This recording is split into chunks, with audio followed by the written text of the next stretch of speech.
বিসমিল্লাহির রহমানির রহিম। প্রিয় শিক্ষার্থীবৃন্দ, আসসালামু আলাইকুম। আশা করি ভালো আছো। আমি ভালো আছি আলহামদুলিল্লাহ। আজকে নতুন একটি ভিডিও নিয়ে উপস্থিত হলাম এবং আজকে ভিডিওতে আমি আলোচনা করব আয়ন ইলেকট্রন পদ্ধতিতে জারণ বিজারণ বিক্রিয়া কীভাবে সনাক্তকরণ করতে হয়। আমাদের এই টপিক্সটা খুবই গুরুত্বপূর্ণ। আমাদের পরীক্ষায় আসে যে একটা বিক্রিয়া দেওয়া থাকবে, এই বিক্রিয়াটা সমতাকরণ করো। তো আমরা একটি জারণ বিজারণ বিক্রিয়া আয়ন ইলেকট্রন পদ্ধতিতে সমতাকরণ করব এবং কীভাবে সমতাকরণ করব সেটা নিয়ে আমরা এখন বিস্তারিত আলোচনা করব। দেখো, একটা জারণ বিজারণ বিক্রিয়া দেওয়া থাকতে পারে কিংবা জারক এবং বিজারক দেওয়া থাকবে, ওটা দিয়ে বিক্রিয়াটা পূরণ করে আমাদের জারণ বিজারণ বিক্রিয়া সমতাকরণ করতে হবে। তো ধরলাম যে আমাদের বিক্রিয়াটা পূর্ণ করা ছিল না, শুধু জারক এবং বিজারক দেওয়া ছিল। ধরলাম যে এই যে একটা বিক্রিয়া জারক বিজারক দেওয়া ছিল এবং এই বিক্রিয়াটা অম্লীয় মাধ্যমে সংঘটিত হয়েছে। তো এক্ষেত্রে পটাশিয়াম পারম্যাঙ্গানেট জারক এবং ফেরাস সালফেট হচ্ছে বিজারক। এটা কীভাবে জারক বিজারক আমরা আলোচনা করছি এবং অম্লীয় মাধ্যমে অর্থাৎ সালফিউরিক অ্যাসিড মাধ্যমে বিক্রিয়াটা সংঘটিত হচ্ছে।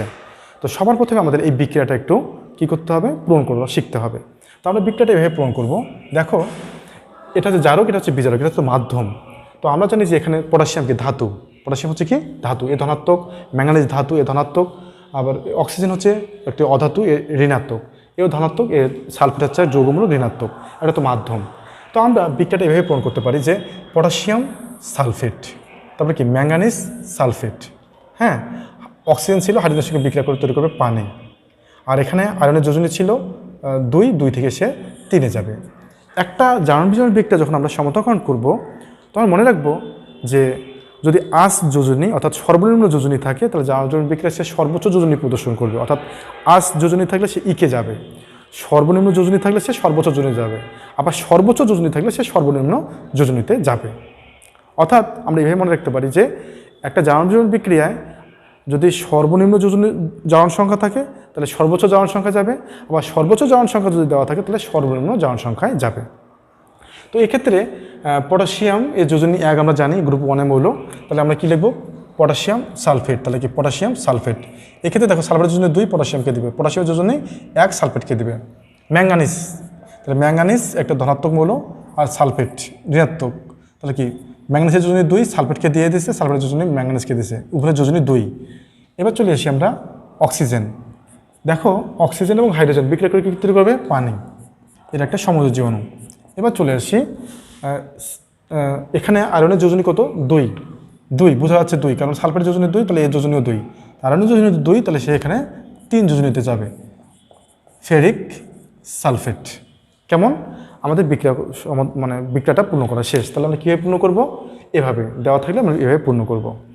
তো আমাদের অনেক সময় বিক্রিয়া দেওয়াই থাকে, কিন্তু আবার অনেক সময় বিক্রিয়া দেওয়া থাকে না, শুধু জারক বিজারকের তথ্য দেওয়া থাকে, বিক্রিয়াটা পূরণ করতে হয়। তাহলে একটা জারণ বিজারণ বিক্রিয়া কীভাবে আমরা পূরণ করবো আমরা দেখে নিলাম। এটা যে কোনো বিক্রিয়ার ক্ষেত্রে তুমি পূরণ করে দেখতে পারো যে এভাবে মিলে যাবে। কেমন, এবার চলে আসি একটা জারণ বিজারণ বিক্রিয়ায় কে জারক কি বিজারক এটা নির্ণয় করব। তো নির্ণয় করার আগে এই জারণ বিজারণ বিক্রিয়াটা আমাদের আয়নিত করে লেখার ক্ষমতা থাকতে হবে, অর্থাৎ বিক্রিয়াটা কীভাবে আয়নিত হয় বিক্রিয়ার মাধ্যমে এবং কীভাবে বিক্রিয়া অংশগ্রহণ করে। তো আমরা এই বিক্রিয়াটা এখন আয়নিত করব, অর্থাৎ এই বিক্রিয়াটাকে কঙ্কাল সমীকরণ অনুসারে লিখব। তো এক্ষেত্রে দেখো, এখানে পটাশিয়াম একটা ধাতু এবং এই পারম্যাঙ্গানেট এটা হচ্ছে একটা যৌগমূলক। তাহলে আমরা কী করব, এক্ষেত্রে আমরা দেখি যে পটাশিয়াম প্লাস আর কি KMnO4+, এই যৌগমূলক যেহেতু এভাবে আয়নিত হয় বিক্রিয়ায়। ফেরাস সালফেট কীভাবে আয়নিত হয়, আয়রন 2+ এবং সালফেট 2- হিসেবে আয়নিত হয়। সালফিউরিক অ্যাসিড কীভাবে আয়নিত হয়, 2টা হাইড্রোজেন আয়ন দেয় এবং সালফেট আয়ন, এভাবে আয়নিত হয়। পটাশিয়াম সালফেট কীভাবে আয়নিত হয়, 2K+ প্লাস সালফেট 2-, এটা কীভাবে আয়নিত হয়, ম্যাঙ্গানিজ 2+ এবং সালফেট কীভাবে আয়নিত হবে, 2- হিসাবে। পানি একটা সমযোজী অণু, এ তো আয়নিত হবে না, অম্লীয় মাধ্যমে যদিও সে অল্প আয়নিত হয়, তো আমরা ধরে নিলাম যে পানি এখানে আয়নিত হয় নাই। এবং ফেরিক সালফেট কীভাবে আয়নিত হবে, 2টা Fe3+ এবং 3টা SO4+। কেমন, এভাবে আমাদের এই বিক্রিয়াটি আয়নিত করার ক্ষমতা থাকতে হবে। এরপর এই বিক্রিয়া থেকে আমরা দর্শক আয়ন বাদ দেব। দর্শক আয়ন কাকে বলে, আমরা আগের ক্লাসে শিখেছিলাম যে একটি জারণ বিজারণ বিক্রিয়া যে আয়নের জারণ সংখ্যার কোনো পরিবর্তন হয় না। আমরা যদি এই বিক্রিয়াটা ভালোভাবে দেখি তাহলে দেখব যে এই বিক্রিয়াটা আসলে এই পটাশিয়াম সালফেট হাইড্রোজেন সালফেট এদের জারণ সংখ্যার কোনো পরিবর্তন হয়নি। তাই এদেরকে আমরা এই বিক্রিয়া থেকে বাদ দেব। কেমন? তো বিক্রিয়া থেকে যদি আমরা বাদ দিই তাহলে আমাদের থাকবে কি? থাকবে হচ্ছে এই যে এইটা থাকবে, তার সঙ্গে থাকবে কি Fe2+, এসিডিও মাধ্যমের জন্য আমরা H+ রাখবো। এখানে থাকবে কি ম্যাঙ্গানিজ 2+, আর থাকবে Fe3+, আর পানি আয়নিত হয়নি, পানিকেও আমরা রাখবো। এই যে আমরা উপরের বিক্রিয়াটাকে আয়নিত করে লিখলাম। অনেক সময় এই বিক্রিয়াটা দেওয়া থাকে, এটাই সমতাকরণ করতে বলে, তাহলে এটা কীভাবে আনতে হয় এটা আমাদের শিখতে হবে অবশ্যই। তো প্রিয় শিক্ষার্থীবৃন্দ, আমরা একটা বিক্রিয়াকে দর্শকায়ন বাদ দেওয়ার পর এভাবে লিখতে পারি। এখন তোমার কাছে যদি কঠিন মনে হয় যে স্যার কোনটা দর্শকায়ন তো খুঁজবো আবার বাদ দেবো, অত কিছু মনে রাখার দরকার নেই। তুমি সহজে মনে রাখতে পারবা যে পটাশিয়াম পারম্যাঙ্গানেট, এখানে কেন্দ্রীয় পরমাণু কিন্তু ম্যাঙ্গানিজ, অতএব ম্যাঙ্গানিজ সহ যে কার্যকরী মূলকটা সেটা রাখবো। ফেরিক সালফেট, এখানে কেন্দ্রীয় পরমাণু হচ্ছে আয়রন, আয়রনটাকে রাখবো। এটা তো অ্যাসিড মাধ্যম রাখলাম। কারণ এখান থেকে দেখো, এখান থেকে কি তৈরি হয়? এখান থেকে তৈরি হয় ম্যাঙ্গানিজ, ম্যাঙ্গানিজকে রাখলাম। এখান থেকে কি তৈরি হয়? Fe3+কে রাখলাম। এখান থেকে এটা থেকে কি তৈরি হয়? পানিকে রাখলাম। শেষ। এবার আমরা চলে যাই জারক বিজারক নির্ণয় করব আমরা। তো সেক্ষেত্রে আমাদের প্রথমে যেটা জানতে হবে যে কেন্দ্রীয় পরমাণু জারণ সংখ্যাগুলো আমি আগে লিখিনি, ক্রমান্বয়ে বোঝানোর জন্য লিখিনি, তবে দেখে নিলাম। এখানে ম্যাঙ্গানিজের জারণ সংখ্যা +7, এটা আমরা আগে থেকে বের করে রেখে দেবো। ওর উপরে আমরা গোল চিহ্ন দিয়ে রেখে দেবো, তাহলে আমাদের বুঝতে সুবিধা হবে। এর জারণ সংখ্যা কত? +2, আমরা এটা বের করে ওখানে রেখে দেবো। এক্ষেত্রে ম্যাঙ্গানিজ, এখানে কেন্দ্রীয় পরমাণু, এই কেন্দ্রীয় পরমাণু থেকে যেটা তৈরি হয়েছে, এখানে ম্যাঙ্গানিজের যোজনী হচ্ছে আসলে 2, আর এক্ষেত্রে আয়রনের যোজনী কত? 3, জারণ সংখ্যা 3, জারণ সংখ্যা কত? 3। এগুলো বসাই দিলাম। ওই সংখ্যাগুলো আমরা এখানে গোল চিহ্ন দিয়ে রেখে দেবো, তাহলে আমাদের বুঝতে সুবিধা হবে। গোল, এখানে যেহেতু যৌগমূলক, এখানে গোল দিয়ে দিলাম, এখানে তো বোঝাই যাচ্ছে। কেমন? এই গোল চিহ্ন দিয়ে রেখে দেওয়া মানে ওটা লেখা যাবে না, কিন্তু আমরা বোঝার সুবিধাতে ওখানে লিখে দিছি, অতএব এটা রেখে দেওয়া যাবে। আমরা উপরে তাহলে গোল চিহ্ন দিয়ে রেখে দেবো। হ্যাঁ, ওকে। দেখো ম্যাঙ্গানিজের জারণ সংখ্যা +7 থেকে +2তে গেছে, তাহলে সে কি 5টা ইলেকট্রন গ্রহণ করেছে, তাহলে তার কী করেছে? তার বিজারণ ঘটেছে, এটা তার বিজারণ ঘটেছে। ওকে। আর আয়রনের জারণ সংখ্যা +2 থেকে কত গেছে? +3, তাহলে তার কী করেছে? জারণ ঘটেছে। জারণ। তাহলে আমরা কি দেখলাম? এটা হচ্ছে আসলে বিজারণ বিক্রিয়া, আর এটা হচ্ছে কি? জারণ। ওকে। তাহলে এর যেহেতু জারণ ঘটেছে, এই জারণে সাহায্য করছে কে? তাহলে এই হচ্ছে জারক। তাহলে এক্ষেত্রে জারককে আমরা আগের ক্লাসে শিখেছিলাম, জারককে যা জারণে সাহায্য করে। তো আয়রন 2+ জারণে সাহায্য করেছে, এই কারণে হচ্ছে জারক। তাহলে কে জারক? MnO4-। এবার চলে আসি বিজারককে। বিজারক হচ্ছে যে বিজারণে সাহায্য করে। ম্যাঙ্গানিজ, এক্ষেত্রে আমরা দেখলাম যে পারম্যাঙ্গানেটের বিজারণ ঘটেছে, তাহলে বিজারণে সাহায্য করেছে আয়রন 2+, তাহলে আয়রন 2+ হচ্ছে আসলে বিজারক। কেমন?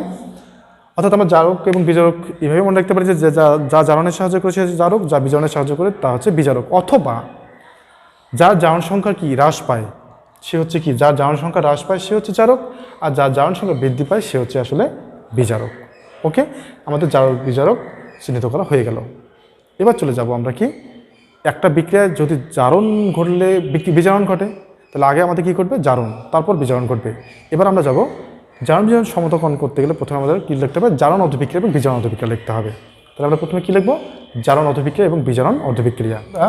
জারণ অর্ধবিক্রিয়া যখন লিখব তখন কী হবে? এখানে আয়রন 2+এর জারণ ঘটেছে, তাহলে Fe2+ একটা ইলেকট্রন ত্যাগ করে Fe3+ গেছে, এটা 1 নং সমীকরণ। তাহলে কি? জারণ অর্ধবিক্রিয়া। এরপর কী লিখব? বিজারণ অর্ধবিক্রিয়া। বিজারণ অর্ধবিক্রিয়া লিখতে গেলে আমরা এখানে দেখছি যে বিজারণ কার হচ্ছে? পারম্যাঙ্গানেটের। তাহলে আমরা কী লিখব? পারম্যাঙ্গানেটের উপরে কি? মাইনাস চার্জ আছে, এবং এখানে কেন্দ্রীয় পরমাণু জারণ সংখ্যা হচ্ছে +7, এটা লিখে দেখলে আমাদের সুবিধা হবে। এখন ফাঁকা রেখে এদিকে লিখব যে সে Mn2+ গেছে, Mn2+। তো ম্যাঙ্গানিজের জারণ সংখ্যা এখানে +7 থেকে +2তে গেছে, তাহলে সে কয়টা ইলেকট্রন গ্রহণ করছে? 5টা ইলেকট্রন, তারপর 5টা ইলেকট্রন দেব। ওকে, তাহলে আমরা কি করব? ইলেকট্রন যে কয়টা গ্রহণ করছে সেটা আগে দিয়ে দিলাম। এবার চলে আসি অক্সিজেন এখানে আছে কয়টা? 4টা। যে পাশে জয়টা অক্সিজেন প্রয়োজন হবে সমতাকরণ করতে গিয়ে আমরা সে পাশে তয় অনু পানি লিখব। এ পাশে 4টা অক্সিজেন পরমাণু ছিল, তো আমাদের তো আমরা জারণ বিজারণ সমতাকরণ শিখতেছি। জারণ বিজারণ সমতাকরণ করতে হলে প্রথমে আমরা কেন্দ্রীয় পরমাণু সমতাকরণ করব। কেন্দ্রীয় পরমাণু এখানে একটা ছিল, এখানে একটা আছে। এবার আসি অক্সিজেনের সমতাকরণ। অক্সিজেনের সমতাকরণ করতে এখানে অক্সিজেন ছিল কয়টা? 4টা। যে পাশে 2টা অক্সিজেনের প্রয়োজন হবে 2 অণু পানি লিখব। 2 অণু পানি, তাহলে এখানে আমরা 4 অণু পানি লিখলাম। 4 অণু পানি রাখার পর দেখো আমাদের কিন্তু বেড়ে গেল কি, 4 দুগুণে 8টা প্রোটন বেড়ে গেল। এই পাশে আমরা 8টা প্রোটন লিখব, 8H+। এটাকে আমরা দিলাম 2 নং সমীকরণ। কেমন? তাহলে জারণ বিক্রিয়ার ক্ষেত্রে আমরা একটা ইলেকট্রন ত্যাগ করে, এটা জারণ বিক্রিয়া, আর বিজারণ বিক্রিয়া 5 ইলেকট্রন গ্রহণ করলো। এবং অক্সিজেন সমতাকরণ দেখলাম, এদিকে 4টা অক্সিজেন ছিল, অক্সিজেন সমতাকরণের জন্য আমরা কি ওইদিকে 4 অণু পানি লিখব, এবং জয়টা প্রোটন বেড়ে যাবে, দেখে 4 দুগুণে 8টা প্রোটন, এই 8টা প্রোটন আমরা এদিকে লিখে দেবো, আমাদের সমতা হয়ে গেছে। এখন বিক্রিয়া ইলেকট্রন ত্যাগ হয়েছে কয়টা? 1টা। আর ইলেকট্রন গ্রহণ হয়েছে কয়টা? 5টা। তো বিক্রিয়া সমতাকরণ হয়নি, এই কারণে আমরা কী করব, 1 নং সমীকরণকে 5 দিয়ে গুণ করব। তাহলে আমাদের ইলেকট্রন ত্যাগ এবং গ্রহণ সমান হয়ে যাবে। এবং আমরা এই ইলেকট্রনকে বাদ দিব, দিয়ে আমরা যোগ করব। তাহলে আমরা কি করব, ইলেকট্রন সমতা করানোর জন্য আমরা কি করব, 1 নং সমীকরণকে 1 এবং 2 নং সমীকরণকে আসলে কোনো কিছুতেও গুণ করব না। তাহলে আমরা কি করব, 1 নং গুণন 5 যোগ 2। তাহলে এখন কী করব দেখো তো, 1 নংয়ে কী ছিল, তাহলে 5 Fe2+ - 5 ইলেকট্রন, তারপরে কী আসলো আমাদের 5 3+, আর এখানে কি থাকলো। তো প্রিয় শিক্ষার্থী বলবো আমরা কী করবো, আমরা আগে বলেছি যে 1 নং সমীকরণকে 5 দিয়ে গুণ করব, তার সঙ্গে 2 নং সমীকরণে যোগ করব, তাহলে এর মধ্যে ইলেকট্রন সমান হয়ে যাবে। আমরা 1 নং সমীকরণকে 5 দিয়ে গুণ করলাম, এবং 2 নং সমীকরণকে 5 কোনো কিছুতে গুণ করার দরকার নেই, কারণ এখানে 5 আগে থেকে ছিল। তারপরে যোগ করলে কী হবে, ইলেকট্রন কেটে গেল, তাহলে কি 5 Fe2+, MnO4- 8H+, 5 Fe3+, Mn2+, আর 4 অণু পানি। তো এটাই হচ্ছে আসলে আমাদের সমতাকৃত কঙ্কাল সমীকরণ। আমাদের এই পর্যন্ত এইটা মনে রাখলেই এনাফ। আমাদের যদি আমরা এটাই মনে রাখতে পারি তাহলে কিন্তু আমাদের হবে। কেমন? এই পর্যন্ত আসলে তুমি মার্ক পাবা। এখন আসি আমরা, যেহেতু আমাদের প্রয়োজন, আমাদের একটা সমীকরণটা কঙ্কালায়ন করেছিলাম এবং আমরা কি দর্শকায়ন বাদ দিয়েছিলাম, এবার আমরা দর্শকায়নগুলো সরবরাহ করব। আর প্রয়োজনে আমি যদি সরবরাহ করি তাহলে আমাদের প্রথমে কি বিক্রিয়াটা ছিল সেই বিক্রিয়াটা আমরা আগে লিখবো। সেই বিক্রিয়াটা কী ছিল, আমাদের বিক্রিয়াটা ছিল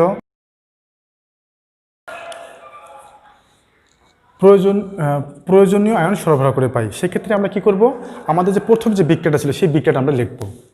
কেমন? লেখার পর এখানে দেখো, এখানে কত 5 আছে, তাহলে আমাকে এখানে 5 দিতে হবে। এখানে আমরা যে মানগুলো পেয়েছি সেই মানগুলো এখানে সামনে দিব। এখন পারম্যাঙ্গানেটের সামনে কোনো আছে? নাই, 1। এখানে 8টা প্রোটন আছে, তাহলে আমাদের এখানে সালফিউরিক অ্যাসিড লিখছি, কিন্তু আমাদের হাইড্রোজেন তো এখানে 8টা লাগবে, তাহলে এখানে 4 দিয়ে গুণ করলে 4 দুগুণ 8। এবার চলে আসি পটাশিয়াম সালফেট। এখানে পটাশিয়াম সালফেটের কোনো কথা নেই। ম্যাঙ্গানিজ সালফেট, ম্যাঙ্গানিজ কয়টা? একটাই আছে, একটাই থাকবে। এখানে আয়রন 3+ আছে কয়টা? 5টা, কিন্তু এখানে আমরা দেখতে পাচ্ছি 2, কিন্তু এখানে 5 আছে, এখানে 5ই বসাতে হবে, অন্য কিছু বসানো যাবে না। কিন্তু 5 বসালে 5 জন্য 10 হয়ে যাচ্ছে, এখানে 5/2 লিখবো, 5/2। আর পানি আছে কত? 4, এখানে আমরা 4 লিখব। তো এখন এখানে দেখো যে পটাশিয়াম আছে একটা, কিন্তু এখানে পটাশিয়াম আছে 2টা, আমরা এটাকে হাফ দিয়ে গুণ করব, তাহলে আমাদের সমতা হয়ে যাবে। কেমন? এখানে হাফ দিয়ে কেন গুণ করলাম? এক করার জন্য। আর এখানে 5/2 লিখলাম কেন? কারণ এখানে আমার 5 পাওয়া গেছে, এখানে 5 লিখতেই হবে, কিন্তু 5 বসালে 5 জন্য 10 হয়ে যাচ্ছে, এখানে 5/2 লিখলাম, 2 কেটে গেল, থাকলো 5। কিন্তু একটা বিক্রিয়া তো ভগ্নাংশ অংশগ্রহণ করতে পারে না, তাই এই সমীকরণটাকে যদি আমরা 2 দ্বারা গুণ করি তাহলে আমাদের ভগ্নাংশ থাকবে না। তাহলে এই সমীকরণটাকে 2 দিয়ে গুণ করলে কত হবে? আমরা যদি 2 দিয়ে গুণ করি তাহলে আমাদের এখানে কি হলো, 2 বসলো, এখানে 5 দুগুণে 10, 4 দুগুণে 8, এখানে 2 কেটে 2 দিয়ে গুণ করছি, যদি 2 কেটে যাবে, থাকবে 1। এখানে 2 দিয়ে গুণ করলাম, এখানে 8 হলো, 2 দিয়ে গুণ করলে 2 কেটে যাবে, থাকবে কত? 5। তো প্রিয় শিক্ষার্থীবৃন্দ, আমাদের শুধু জারণ বিজারণ যখন আমরা যতগুলো বিক্রিয়াই করব, শুধু এই বিক্রিয়াতে এই 2 দিয়ে গুণ করতে হচ্ছে, আর কোথাও করতে হবে না। এই কারণে এটা আমরা আলাদাভাবে মনে রাখবো। হ্যাঁ, অন্যান্য বিক্রিয়ার ক্ষেত্রে এত ঝামেলা আসবে না। অন্যান্য বিক্রিয়ার ক্ষেত্রে আমরা এই প্রয়োজনীয় আয়ন সরবরাহ সহজেই করতে পারবো। অতএব জারণ বিজারণ বিক্রিয়া নিয়ে এত আসলে প্যানিং হওয়ার কোনো দরকার নেই। তো প্রিয় শিক্ষার্থীবৃন্দ, একটা জারণ বিজারণ বিক্রিয়া সমতাকরণ করলে তাহলে কী করতে হবে? প্রথমে আমাদের কি লিখতে হবে? ওই বিক্রিয়াটা কীভাবে লিখতে হবে আমরা আগে দেখেছিলাম, যে প্রথমে বিক্রিয়াটা পূরণ করতে হবে। তারপর কি করতে হবে? বিক্রিয়াটা আয়নিত করতে হবে। আয়নিত করার পর দর্শক আয়ন বাদ দিতে হবে। দর্শক আয়ন বাদ দেওয়ার পর আমরা কী করব? যে জারক এবং বিজারককে এটাকে চিহ্নিত করব। তারপরে আমরা কী লিখব? যে জারণ অধিবিক্রিয়া লিখব, তারপর কী লিখব? বিজারণ অধিবিক্রিয়া। এবং জারণ অধিবিক্রিয়া এবং বিজারণ অধিবিক্রিয়ার ক্ষেত্রে আমরা কি ইলেকট্রন সমতা করব। ইলেকট্রন সমতা করতে গিয়ে আমাদের জারণ অধিবিক্রিয়া বিজারণ অধিবিক্রিয়াকে যত দিয়ে গুণ করতে হবে আমরা গুণ করব। এরপর কি করব, আমরা জারণ অধিবিক্রিয়া এবং বিজারণ অধিবিক্রিয়াকে যোগ করব। কেমন? যোগ করার পর আমাদের যে সমীকরণটা আসবে সেটাই আসলে মনে রাখলেই হবে। তবে প্রয়োজনীয় আয়ন সরবরাহ করার পর আমরা জারণ বিজারণ বিক্রিয়াটা শেষ করব। এভাবেই আসলে আমরা সমতাকরণ করব। তো প্রিয় শিক্ষার্থীবৃন্দ, জারণ বিজারণ বিক্রিয়া আসলে এত কঠিন বিষয় নয়, প্র্যাকটিস করতে হবে। আগামী ভিডিও দেখার আমন্ত্রণ রইল। এই কামনায় আসসালামু আলাইকুম।